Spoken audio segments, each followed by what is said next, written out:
சாதம் பருப்பு வச்சுருக்கேன். சாதமும் பருப்பும் வச்சுருக்கேன். 3 டம்ளர் அரிசி, 6 டம்ளர் ஜலம், 1க்கு 3 டம்ளர் மணி, 3 டம்ளர் சாதத்துக்கும் 9 டம்ளர் ஜலம், 100 பருப்பு, 2 கிளாஸ் ஜலம். எல்லாத்தையும் களைஞ்சிட்டு நல்ல அரிசி 3 ட்ரிப்பு களைஞ்சி வச்சுருக்கு. அதுக்குள்ளே ஜலம், பருப்பை களைஞ்சிட்டு அதுக்குள்ளே 2 டம்ளர் ஜலம் விட்டு கொஞ்சம் மஞ்சள் போட்டு குக்கரில் வச்சுருக்கு. குக்கரில் 4 சவுண்டு விட்டோன்னா சாதம் ஆகிடும். இப்போ அடுத்தது முதல்ல சாம்பாருக்கு தாளிப்பு போடுறேன். கடுகு போட்டுருக்கேன். கடுகு வெடித்து முடிக்கிற நேரத்துக்கு வெந்தயம்,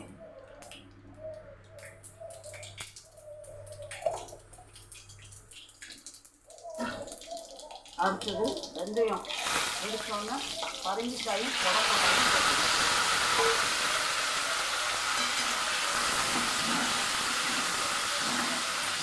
மஞ்சள் பூசணிக்காய், பரங்கிக்காயும் மஞ்சள் பூசணிக்காயும் புடலங்காயும், சாம்பார், கொஞ்சம் பெருங்காயம் போட்டு காயை நல்லா வதக்கிட்டு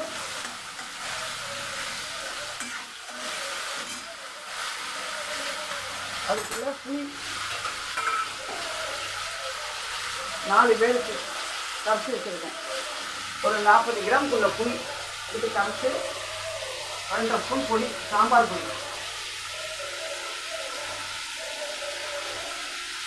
சாம்பார் பொடி போட்டு அதுக்கு தேவையான உப்பு,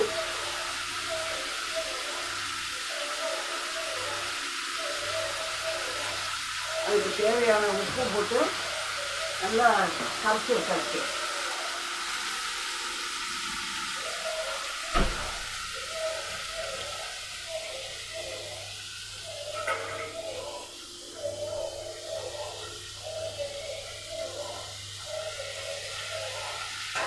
கரைச்சி வச்சோன்னே இந்த காயை வதக்கியாச்சா, இப்போ அதில் கொட்ட போகிறேன்.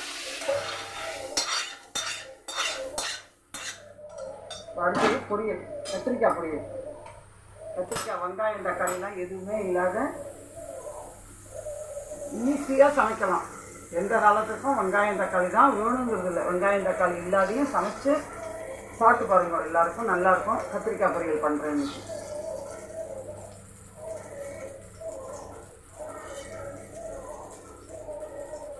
ஃபஸ்ட்டு எண்ணெய்,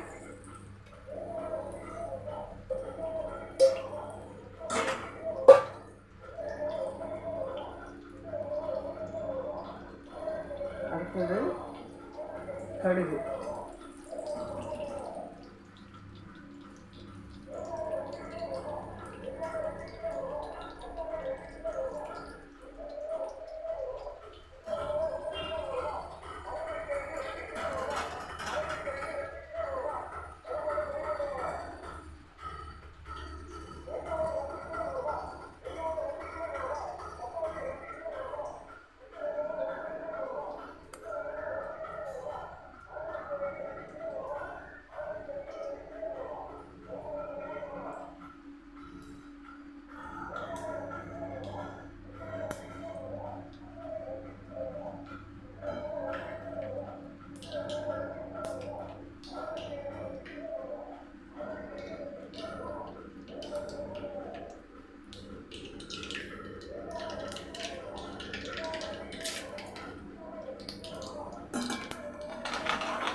கடுகு வெடிச்சாச்சு, கடலைப்பருப்பும் உளுத்தம் பருப்பு போட்டாச்சு.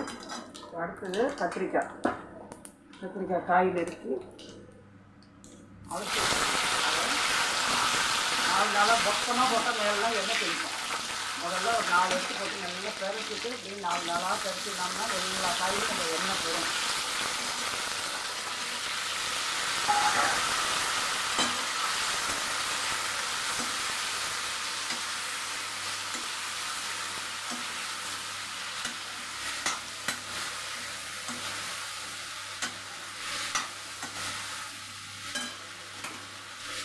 மஞ்சத்தூள், அதுக்கப்புறம் கொஞ்சம் இந்த சாம்பார் பொடி, டெய்லி யூஸ் பண்ணுற சாம்பார் பொடியே போடலாம். இந்த சாம்பார் பொடி போட்டு தேவையான உப்பு, ஏன்னா கத்திரிக்காய் வெந்துச்சுன்னா குன்னிடும், அதை நான் குறைஞ்சிடும், அதனால் உப்பு குறைச்சலாக போட்டாலே போதும். வெங்காயம் தக்காளி எதுவுமே இல்லாத நல்லா இது பண்ணிவிட்டு கொஞ்சம் போல இந்த சாம்பாருக்கு கார குழம்புக்கெல்லாம் நம்ம கரைக்கிற அந்த புளி, அந்த புளியில் கொஞ்சோண்டு நம்ம 1/2 கிலோ கத்திரிக்காய் போட்டோம்னா ஒரு கரண்டி, ஒரு குழம்பு கரண்டி ஜலம் புளி ஜலம் விட்டால் போதும். ரொம்ப சுக்காக வேண்டாம், ரொம்ப நீர்க்கம் வேண்டாம். நார்மலாக இந்த புளி ஜலம் விட்டோம்னா நல்ல கத்திரிக்காய் பொரியலுக்கு நல்லா வெந்துடும்.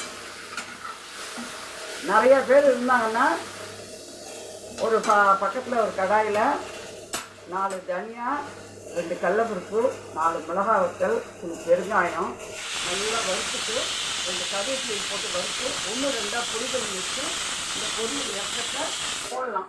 ஏதோ 2 பேர் 3 பேர் இருக்காங்கன்னா டெய்லி வறுக்கணுங்கிறது கூட இல்லை. வறுத்து பாட்டிலில் பொடி பண்ணி வச்சுட்டு இந்தமாரி கோவக்காய் பொரியல், கத்திரிக்காய் பொரியல், வெண்டைக்காய் பொரியல்லாம் பண்ணுற அன்றைக்கி அதில் கொஞ்சம் மேலே போட்டால் நல்லா வாசனையாக இருக்கும், ஒன்றும் ஒட்டாவே இருக்கும். வெங்காயம் தக்காளி தான் தேவைங்கிறது இல்லை. வெங்காயம் தக்காளி போடணும் அப்படின்னா புளி வேண்டாம். வெங்காயம் தக்காளி போட்டு சமைக்கிறவங்களுக்கு புளி வேண்டாம் எங்களுக்கு அப்படின்னா வெங்காயம் தக்காளி போட்டு கத்திரிக்காய்க்கு புளி ஊற்றாமையே பண்ணலாம். நாட்டு தக்காளி போட்டாக்க புளியே தேவையில்லை இருக்குது. இது கத்திரிக்காய் பொரியலும் குடமிளகாயும் பறையங்காயும் சாம்பார் இன்னைக்கு. இதை செய்முறை விளக்கத்தோடு போட்டிருக்கேன். சமையல் பண்ணோன்னே ஃபோட்டோவையும் எடுத்து போடுறேன். எல்லோரும் சமைச்சு சாப்பிட்டு பார்த்து எல்லோரும் ஆதரவு கொடுங்க. பொதுமக்கள் ஆதரவு கொடுக்கும். நன்றி. லைக் கொடுங்க, ஷேர் பண்ணுங்க எல்லாருக்கும். நன்றி.